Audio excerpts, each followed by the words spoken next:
आजचा दिवस एवढा शांत सुरू झाला, पण हे कधीच वाटलं नव्हतं. एकीकडे सूर्य उगवताच काही तासात महाराष्ट्राचा दादा कायमचा मावळून जाईल.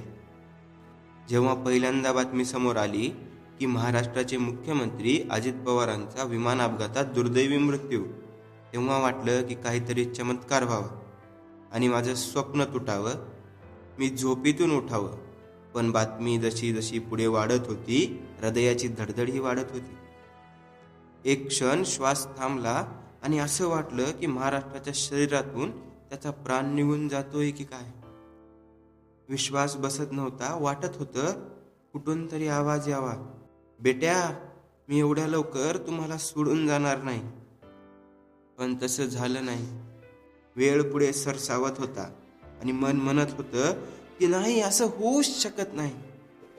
कदाचित दादा त्या विमानात नसतील, आणि असले तर ते वाचले असतील. कारण माझा दादा शब्दांचा पक्का होता. त्यांनी म्हटलं होतं, महाराष्ट्राचा मुख्यमंत्री कोणीही असो, उपमुख्यमंत्री मीच राहणार. आणि दादांनी तो शब्द मोडला. आज आमचा उपमुख्यमंत्री गेला, आमचा दादा आम्हाला सोडून गेला.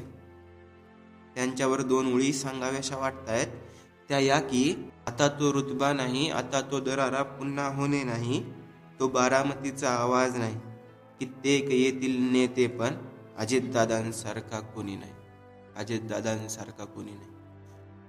दादा, तुमच्या आत्म्यास चिरशांती लाभावी हीच शिवचरणी प्रार्थना.